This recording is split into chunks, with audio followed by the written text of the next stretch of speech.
ہم پیدا کب ہوتے ہیں یہ کس کی پلاننگ ہے؟ اللہ کی. ہماری موت کس کی پلاننگ سے ہے؟ اللہ کی. یہ بیچ کا ٹائم اللہ نے ہمیں دیا ہے. اس میں اللہ نے حکم دیا بالغ ہونے کے بعد سے لے کر موت تک کا جو تمہیں ٹائم دیا ہے نا, اس کی پلاننگ کس نے کرنی ہے؟ ہم نے کرنی ہے. بہت مشکل ہے بات سمجھنا. اس کی پلاننگ کس نے کرنی ہے؟ بولو, ہم نے کرنی ہے. یہ اگر آپ لائف بغیر پلاننگ کے گزارنا شروع کر دو تو آپ کی مثال ایسے ہوگی جیسے کسی شخص نے نیو ناظم آباد میں گھر لیا اور بغیر پلاننگ کے اس کو بنانا شروع کر دیا.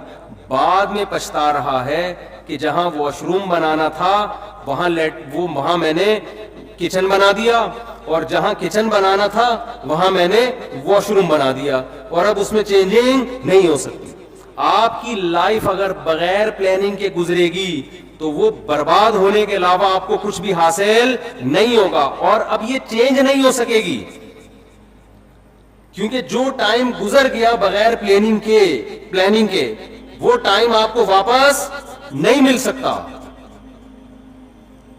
تو پہلا تو یہ عزم کرے جو ٹائم برباد ہونا تھا ہو گیا, وہ تو واپس نہیں آ سکتا نا. مثال کے طور پر اس نے بنا دیا, یہ کچن کی جگہ پہ بنا دیا واش روم کی جگہ کچن میں بنا دیا. بیگم سے کہے گا بیگم میرا پیسہ برباد ہو گیا, میرے پاس مزید پیسے نہیں ہیں, اب جو میں آئندہ جو کچھ کروں گا نا وہ پلاننگ سے کروں. اب اس کچن کو برداشت کر لو, واش روم کی جگہ آ گیا یہ برداشت کر لو, اور میرے پاس اس کے علاوہ آپشن نہیں ہے. لیکن آپ نے کیا کیا, اب جو غلط ہونا تھا ہو گیا, اس کے بعد بھی اب غلط کرتے چلے جا رہے ہیں. اب آپ کیا کر رہے ہیں کہ جو ایگزاسٹ لگا رہے ہیں ایسی جگہ جہاں کمرے کو آپ کے روم کی طرف ہوا آتی ہو. بھائی اب پلاننگ کا تقاضا یہ ہے کہ ایگزاسٹ لگاؤ ہی نہیں آپ, یا کچھ بھی کرو, لیکن یہ نہیں ہو سکتا. تو جو زندگی میری اور آپ کی بغیر پلاننگ کے گزر گئی اس پہ تو ہمارے پاس توبہ استغفار کے علاوہ اب کوئی راستہ نہیں ہے. آپ کہہ سکتے ہیں کہ مفتی صاحب آپ کو کس نے کہا کہ ہم نے زندگی پلاننگ کے بغیر گزاری ہے؟ ہم تو ماشاءاللہ اچھے گھرانے کے تھے, جب ہم بالغ ہوئے تو ہمارے والدین نے پلاننگ کی, اس بچے کو ہم نے ڈاکٹر بنانا ہے, اس بچے کو ہم نے انجینئر بنانا ہے, اس بچے کو ہم نے پائلٹ بنانا ہے, اس بچے کو ہم نے بزنس مین بنانا ہے, اس بچے کو ہم نے یہ بنانا ہے, اور الحمدللہ آج ہم وہ بن چکے ہیں. اول تو 99% لوگ ایسے بھی نہیں ہیں ہمارے معاشرے میں, 1% ایسے ہوں گے جن کے والدین نے پلاننگ کی اور انہوں نے بھی پلاننگ کر کے کچھ بن گئے ہوں. 99% تو ایسے ہی چل رہے ہیں. تو خوب سمجھ لو, پلاننگ کا مطلب صرف پلاننگ نہیں ہے. کامیاب پلاننگ یہ ہوتی ہے کہ آپ کوئی بھی تعمیر کھڑی کر رہے ہیں تو اس کا مقصد پہلے آپ سامنے رکھتے ہیں, اس پرپس کو دیکھ کے جب آپ نقشہ بناتے ہیں اس نقشے کو پلاننگ کہا جائے گا. مثال کے طور پر آپ نے نیو ناظم آباد میں وائف کو خوش کرنے کے لیے پلاٹ خرید کے اس پہ گھر بنانا شروع کیا, لیکن گھر کی شکل کی جو آپ نے پلاننگ کی وہ کسی پرچون کی دکان کی لگ رہی ہے پلاننگ. سمجھ میں آ رہی ہے بات کہ نہیں آ رہی ہے؟ میرے خیال ہے تھک گئے ہیں آپ لوگ. آپ نے گھر بنایا پلاننگ سے, بیگم کہہ رہی ہے یہ کیا ہے آپ کے, یہ بڑا سا ہال بنا دیا میں نے, بہت بڑا. اتنا بڑا ہال بنانے کی ضرورت کیا تھی, باقی کمروں کی تو جگہ بچی نہیں. آپ کہہ رہے باقی کمروں کا کیا کرنا ہے, ایک ہال کافی ہے ہمارے لیے. وہ کہے گی نہیں مجھے لگتا ہے آپ نے بغیر پلاننگ کے بنایا. آپ کہتے ہیں نہیں میں نے پلاننگ کی تھی, میں نے اس کی پلاننگ کی ہے کہ اس میں اگر کہیں بھی کسی کو گودام کی ضرورت پڑتی ہے نا تو سارا مال اس کمرے میں اتارے گا. تو پلاننگ تو کی ہے آپ نے یقیناً, لیکن یہ گودام کی پلاننگ ہے, یہ گھر کی پلاننگ بولو نہیں. تو میں اور آپ پلاننگ تو کر رہے ہیں فیوچر کی, اول تو بہت سے لوگ کر ہی نہیں رہے. ہمارے یہاں تو الحمدللہ کوئی پلاننگ ہوتی نہیں ہے. زیادہ تر لوگ جو پلاننگ کر رہے ہیں نا اپنی زندگی کی, ان کو یہی نہیں پتا کہ ہماری زندگی کا مقصد کیا ہے. لہذا کوئی پلاننگ کر رہا ہے میں بہت بڑا تاجر بنوں گا, کوئی پلاننگ کر رہا ہے میں بہت بڑا ڈاکٹر بنوں گا, کوئی پلاننگ کر رہا ہے میں بہت بڑا سیاستدان بنوں گا. بھائی یہ جو آپ اپنے پرپس کو سامنے رکھ کے پلاننگ کر رہے ہو نا, تو آپ کا بڑا ڈاکٹر بننے سے مقصد کیا ہے آپ کا؟ بیگم کہے گی نا اتنا بڑا جو گودام آپ نے بنایا، اتنا بڑا کمرہ، آپ کا مقصد کیا ہے؟ آپ کہیں میں اس میں بورے لا کے رکھوں گا گندم کے، تو سر پکڑ کے بیٹھ جائے گی نا کہ یہ نیو نازم آباد آپ کو گودام بنانے کے لیے یہ بنایا بلڈر نے؟ گودام کی الگ جگہ ہوتی ہے بھائی، ٹرک اڈے جاؤ، ٹرک اسٹینڈ جاؤ، وہاں گودام خریدو. تو غلط پلاننگ کو پلاننگ بولو نہیں کہا جاتا. اب میں جلدی سے بات کی طرف آتا ہوں جو میں سمجھانا چاہتا ہوں آپ لوگوں کو. بعض دفعہ بات مختصر ہوتی ہے، اس کی تمہید ذرا لمبی ہو جاتی ہے. دیکھو اگر ہم کافر ہیں، اللہ نہ کرے غیر مسلم ہیں، تو ہمیں اپنی زندگی کا مقصد تلاش کرنے کی ضرورت بولو نہیں ہے. پھر ہم جس چیز کو چاہیں ہدف بنائیں، اس کو سامنے رکھ کر اپنی لائف کی پلاننگ کریں. جیسے انگریز ایک ہدف متعین کرتا ہے، مجھے یہ بننا ہے. ان کے ہاں یہ بھی ہدف ہوتا ہے کہ میں نے ماؤنٹ ایوریسٹ کی چوٹی پہ چڑھنا ہے. پوری زندگی کا ان کا ٹارگٹ ہی یہی ہوتا ہے کہ میں نے کیا کرنا ہے، میں نے ماؤنٹ ایوریسٹ کی چوٹی سردیوں میں عبور کرنی ہے. تو کئی سال وہ اسی پلاننگ کے تحت اپنی باڈی کو بناتے رہتے ہیں. یہ ان کا ہدف ہے. اگر کوئی چڑھ جائے اس پہاڑی پر، کامیاب ہو گیا، نہیں چڑھ سکے تو کیا کہتے ہیں؟ ناکام ہو گیا. بناتے ہیں کہ میں نے میڈیکل سائنس کی فیلڈ میں ترقی کرنی ہے، بعض کہتے ہیں میں نے بہترین سائنٹسٹ بننا ہے. ہم یہ دیکھتے ہیں کہ جو لوگ مذہب کو نہیں مانتے ان کا ایک ہدف ہوتا ہے. اصل بات جو میں عرض کر رہا ہوں، جب تک آپ کے سامنے اپنی لائف کا ہدف نہیں ہوگا کہ میرے اس زندگی سے مقصد کیا ہے، اس وقت تک آپ اپنی زندگی کو پلان نہیں کر سکتے. آپ کی زندگی بے ڈھنگی ہوگی. اب مقصد کیا ہونا چاہیے؟ ایک مقصد ہے کافر کا، غیر مسلم کا. غیر مسلم کا لائف سے مقصد زندگی برائے زندگی، لائف کو انجوائے کرنا، اس کے علاوہ اس کا کوئی ہدف نہیں ہوتا. اگر آپ اللہ کو، کریٹر کو، خدا کو اپنی ڈکشنری سے نکال دیتے ہو تو پھر آپ کو یہ حق حاصل ہے کہ آپ اپنی زندگی کا مقصد خود متعین کرو. سمجھ رہے کہ نہیں سمجھ رہے؟ پھر آپ اپنی زندگی کا مقصد خود متعین کرو. کیونکہ اللہ کو اگر آپ نے نکال دیا، اس کا مطلب کیا ہوا کہ ہم پیدا ہوئے ہیں اللہ کے ارادے سے نہیں، ایک اتفاقی واقعہ ہوا، ہم پیدا ہو گئے. ہم مرتے ہیں اللہ کے ارادے سے نہیں، اتفاق ہوتا ہے. ان ہی الا حیاتنا الدنیا نموت ونحیا وما یہلکنا الا الدہر.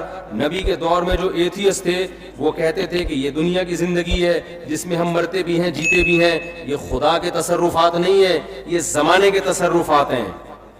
زمانے میں ہوتا ہے، موت بھی ہے، زندگی بھی ہے، اور پھل پھول بھی پیدا ہوتے ہیں، کوئی خوشی کی زندگی، کوئی غم کی زندگی. تو اگر میرے اور آپ کا بھی خدا نخواستہ یہ نظریہ ہے تو میرے بھائی ہمیں پھر اپنی زندگی کا ہدف تلاش کرنے کی ضرورت، خدا سے پوچھنے کی ضرورت نہیں ہے. پھر ہماری مرضی، ہم جس چیز کو ہدف بنا لیں. کیا خیال ہے؟ غلط تو نہیں کہہ رہا میں؟ پھر ہماری مرضی، پھر میں خود فیصلہ کروں گا میں نے کیا بننا ہے. پھر میری مرضی، میں کہوں یار میں نے ڈاکٹر بننا ہے، میں نے انجینئر بننا ہے، میں نے سائنٹسٹ بننا ہے، میں نے یہ بننا ہے، میں نے وہ بننا ہے، میں نے کچھ بھی نہیں بننا، میں نے ویسے انجوائے کرنا ہے لائف کو. بعض لوگوں کا یہ ہوتا ہے کچھ بھی نہیں بننا، انجوائے کرنا ہے بس. وہ میں ایک چٹکلا اکثر سناتا ہوں نا، آپ لوگ نئے نازم آباد کے نئے نئے لوگ ہیں. وہ ایک نوجوان جو ہے سمندر کے کنارے لیٹا ہوا اور سگریٹ کے کش لے رہا ہے.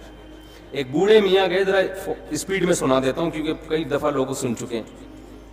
تو ایک بوڑھے میاں گئے اس نوجوان کو سمجھانے لگے، بیٹا تم اپنا ٹائم ویسٹ کر رہے ہو، کچھ کر کیوں نہیں لیتے؟ اس نے کہا انکل کیا کروں؟ بیٹا میٹرک کر لو. اس نے کہا 10 سال لگیں گے میٹرک میں. پھر کیا کروں؟ بیٹا پھر انٹر کر لینا 2 سال میں. 12 سال ہو گئے جی انکل، پھر کیا کروں؟ پھر بیٹا بی اے کر لینا. اچھا جی بی اے بھی کر لیا، پھر کیا؟ پھر بیٹا ماسٹر کر لینا. انکل 16 سال ہو گئے ماسٹر کر لیا، پھر کیا کروں؟ بیٹا پی ایچ ڈی کر لینا. انکل 18 سال ہو گئے پی ایچ ڈی کر کے کیا کروں گا؟ انکل نے کہا بیٹا پھر تمہیں اچھی جاب ملے گی، پیسے کمانا. انکل پھر کیا کروں؟ بیٹا پھر شادی کرنا، اچھے خاندان میں شادی ہوگی. انکل پھر کیا ہوگا؟ پھر تمہاری اولاد ہوگی. انکل پھر کیا ہوگا؟ وہ نوجوان تجسس میں نا کہ اینڈ کیا ہوگا اس کا. اچھا انکل بچے بھی ہو گئے، اب کیا ہوگا؟ کہ لائف کو انجوائے کرنا، مزے اڑانا. تو پھر ابھی کیا کر رہا ہوں میں؟ مزے ہی تو اڑا رہا ہوں. تو بعض لوگوں کا مقصد نہ ڈاکٹر بننا، نہ انجینئر بننا، نہ پائلٹ بننا، ان کا مقصد کیا ہے؟ لائف کو انجوائے کرنا. تو وہ بھی ایک مقصد ہے بھائی. وہ کہہ رہے ہیں بھائی لائف کو ہم انجوائے کرنے کے لیے آئے، انٹرٹینمنٹ انجوائے کر رہے ہوتے ہیں، گٹکے کھا رہے ہیں، پان کھا رہے ہیں. وہ کہہ رہے ہیں مر جائیں گے نا جلدی، تو کیا ہو گیا؟ ہم مزے اڑا کے جلدی مرنا چاہتے ہیں، اس میں کیا کون سی ٹینشن کی بات ہے؟ ہماری مرضی، ہماری لائف ہے. ہم چرس پی کے مرے، ہم ہیروئن پی کے مرے، ہم مر رہے ہیں نا، آپ کو کیا تکلیف ہے؟ یہ غیر مسلموں کی قسمیں بتا رہا ہوں میں آپ کو. غیر مسلموں میں شراب پی کے مرنے والے بھی، خودکشی کر کے مرنے والے بھی. خودکشی کرنے والے کو آپ یہ نہیں کہہ سکتے کہ یہ حرام ہے، اس پہ گناہ ملتا ہے. وہ کہتا ہے گناہ کیا ہوتا ہے؟ میرا جسم ہے، میری مرضی، میں کھمبے سے چپک کے مروں، میں کھمبے سے لٹک کے مروں. میں جب اس دنیا میں ٹینشن میں ہوں تو ٹینشن ریلیز کرنے کا میرے پاس موت کے علاوہ کوئی راستہ نہیں ہے، تو میں مر رہا ہوں نا، کیا تکلیف ہو رہی ہے؟ تو اگر آپ مذہب کو اپنی زندگی سے نکال دیتے ہیں تو آپ بہت ساری ٹینشنوں سے کیا ہو جاتے ہیں؟ بظاہر آزاد ہو جاتے ہیں. بظاہر آزاد ہوتے ہیں، حقیقت میں تو ٹینشنوں میں، عذاب میں پڑ جائیں گے آپ. تو پھر آپ کو ہدف خود بنانے کی اجازت ہے کہ آپ متعین کریں میری لائف ہے، میری مرضی ہے، میں خود فیصلہ کروں گا میں نے فیوچر میں کیا بننا ہے. یہ بھی فیصلہ کروں گا کہ کیا بننا ہے، یہ بھی فیصلہ کروں گا کہ کچھ بننا بھی ہے کہ نہیں بننا، ویسے ہی رہنا ہے. ہم جب چوتھی کلاس میں تھے نا تو ہماری ٹیچر نے سب بچوں سے پوچھنا شروع کیا کہ کون کیا بنے گا. ایک بچے سے پوچھا، اس نے کہا ڈاکٹر. مجھ سے پوچھا، میں نے کہا پائلٹ. بچوں کو اس وقت پائلٹ بننے کا بہت شوق ہوتا تھا. سب سے وہ پوچھ رہی تھی. ایک لڑکا بڑا شرارتی تھا، اس سے پوچھا بیٹا تم بڑے ہو کر کیا بنو گے؟ کہتا دولہا بنوں گا میں. اس نے کیا کہا؟ اس وقت تو ہم سب کو اس پہ ہنسی آئی، لیکن بات یہ ہے کہ جب آپ نے لوگوں پہ چھوڑ دیا کیا بننا ہے تو کہہ رہے ہیں مجھے سب سے زیادہ مزہ کس میں آئے گا؟ دولہا بننے میں. میں دولہا ہی بنوں گا، میرا ہدف ہی دولہا بننا ہے.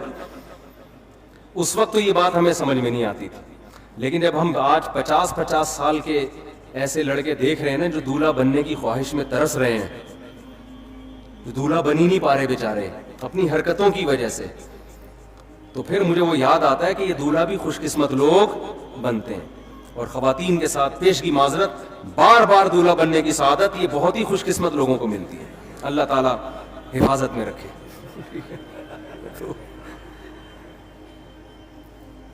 تو اب مجھے ایک بات بتاؤ کہ یا تو آپ ادھر ہو جاؤ انگریز کی طرف، ان کا ہدف وہ خود متعین کرتے ہیں، لیکن جو خدا کو ماننے والے ہیں، دیکھیں قرآن بہت ساری اہل ایمان کی جو علامت بیان کرتا ہے نا، اس میں بار بار یہ کہتا ہے کہ یہ علامتیں ان میں پائی جاتی ہیں جو اللہ پر اور آخرت کے دن پر ایمان رکھتے ہیں. ہمیں شروع میں یہ چیزیں سمجھ میں نہیں آتی تھیں، لیکن اب جب کمپیئر کر رہے ہیں نا دنیا کی قوموں سے تو قرآن بار بار کہہ رہے ہیں جو اللہ کو مانتے ہیں وہ زنا نہیں کرتے، جو اللہ کو مانتے ہیں وہ رشتہ داری کو توڑتے نہیں ہیں. آج ہمیں گورے نظر آتے ہیں رشتہ داری توڑتے ہوئے، آج ہمیں گورے نظر آتے ہیں زنا کرتے ہوئے. جو اللہ کو مانتے ہیں وہ شراب نہیں پیتے، جو اللہ کو مانتے ہیں وہ سود نہیں کھاتے، جو اللہ کو مانتے ہیں وہ نماز پڑھتے ہیں. آپ کو گوروں میں 20 خوبیاں نظر آئیں گی. ہر بات شروع کرنے سے پہلے 20 دفعہ تھینک یو، بات ختم کرنے کے بعد 20 دفعہ تھینک یو. بہت ساری خوبیاں ہیں. نماز پڑھتے ہوئے وہ نظر نہیں آئیں گے، رشتوں کو جوڑتے ہوئے وہ نظر نہیں آئیں گے. وہ تو باپ جیسا قریب ترین رشتہ بڑھاپے میں اس کا اولڈ ہاؤس میں گزرتا ہے اس کا. تو قرآن نے بڑا فرق کیا ہے ماننے والے اور نہ ماننے والے. تو پہلا تو آپ فیصلہ کرو کہ ہم ماننے والوں میں ہیں یا نہ ماننے والوں میں. ہم اگر ماننے والوں میں ہیں تو آپ کو اپنا زندگی کا ٹارگٹ خود متعین کرنے کی اجازت نہیں ہے. پھر یہ خدا نے جو بتایا اس پرپس پہ آپ کو کام کرنا پڑے گا.